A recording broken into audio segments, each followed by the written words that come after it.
I tried to stay out of this whole mess. I really did. But after seeing a few tweets the other day, I just had to put in my 2 cents. I don't care if it rains or freezes, cause I've got my plastic Jesus riding on the dashboard of my car.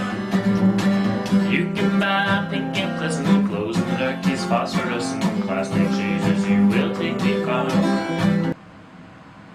Let me say right off the bat that I believe it's never okay to force yourself on another person in any situation ever.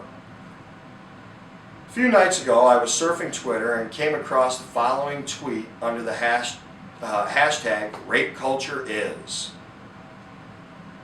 I have to say that I'm getting really sick of this reasoning for a few reasons. First, this implies that parents across the country are teaching their sons that it's okay to be rapists. This is complete and utter bullshit. Sure, there might be a few asshole parents out there that teach their children that no means yes, but those parents are few and far between. How can I be sure of this? Well, after doing some research, I found a well-sourced article on Slate that estimates that only about 6% of men in America are rapists, and that each rapist actually rapes about 6 women each. Is this a reassuring number? Hell no! That's still far too many rapes. As the father of daughters, I will say that 1 rape is far too many. However, for the discussion here, that means that 94% of men have never raped anyone. So statistically, that means that the majority of people are teaching men not to rape. Not to mention that on a personal level and anecdotally, I can say that I don't think that I know of one parent that teaches their son that it's okay to force yourself on a woman. Maybe that kind of thing went on 20 or 30 years ago or more, but we've come a long way since then. Next, this implies that other than the roving bands of male serial rapists running the streets, we live in some utopian society where everybody is sweet and nice to each other. Again, this is ridiculous. It's a big bad world out there with bad people in it. Those bad people are ready and willing to do bad things to others. Why? Well, because they're assholes. That's it. Some of them have mental problems, but most of them just think that laws and rules of polite society don't apply to them. And they're everywhere. I don't care if you live in an inner city or the burbs or out in the middle of nowhere. Assholishness spans all the demographics. This isn't a new thing. Anybody over the age of 10 is most likely aware that this kind of thing has been going on since the dawn of fucking time. Unless you're a complete moron, you realize the need to take a little precaution when you're out and about. Hell, I'm 6'2" and 300 pounds. I've been in more fights than most people have had Sunday dinners. I can take care of myself. But that doesn't change the fact that when I walk through a parking lot, I leave my cell phone in my pocket and keep my keys in my hand. I keep my head up and I scan the area around me, and I stay with a group when possible because there's safety in numbers. This leads me to my final point about this tweet. I think that the above tweet is extremely insulting to women. It implies that we need to stop men from behaving badly because women can't take care of themselves. That women are powerless to stop a man from assaulting them. This is the biggest load of bullshit that I've ever heard. Women are just as powerful as men. Isn't that what true feminism is all about? The women that I hung out with, or the women that hung out with my group of friends growing up, they were real feminists. They could do and did any job that a man could do. They never asked someone to treat them as an equal. They never had to. They went out every day and showed that they were equal to men. And if some asshole put his hand where it wasn't supposed to be, he'd pull it back with some broken fingers. As I said, I teach my son to respect every person's personal boundaries. I teach him not to touch women inappropriately or if they don't want him to. I've even gone so far as to teach him not to hug girls because he's invading their personal space.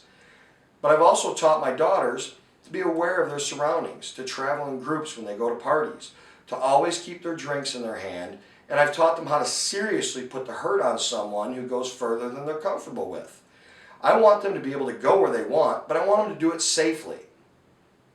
It's all well and good to teach our children to behave themselves and to respect other people's boundaries, but we also need to teach them how to look out for themselves because we can't be responsible for everybody else's children.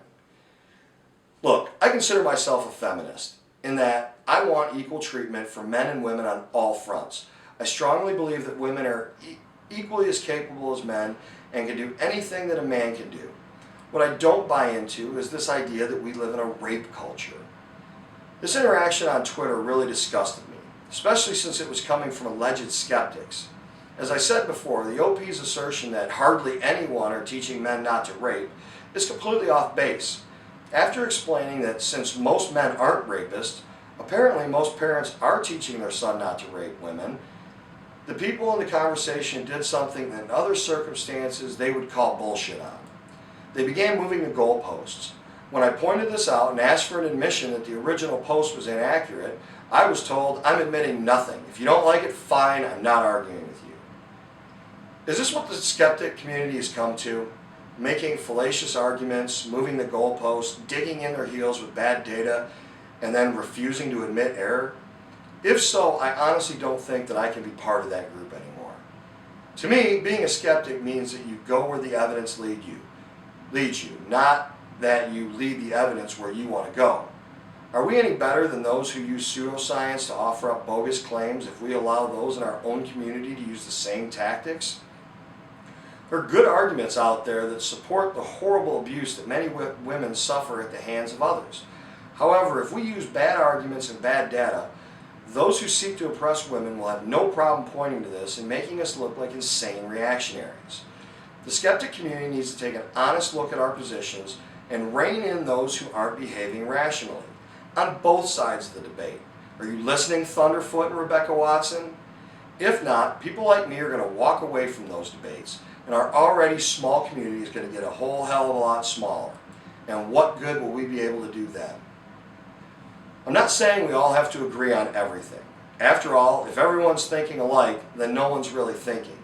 I'm saying that we need to only use intelligent arguments that are based on strong evidence, not straw man arguments that can be destroyed after 30 seconds on Google. Of course, if my opinion is the minority in the community, I'll be more than happy to walk away and let you all do your thing. Just don't ask me for my support. This is the last thing I'm going to say on this issue. I'm not going to go back and forth with people about it. I'm not going to get in the middle of a giant pissing match, and I'm not going to take a side. I'll continue to teach my kids to be responsible adults who respect themselves and other people. And other people can teach their kids whatever the hell they want. Till next time, one love. You can buy sweet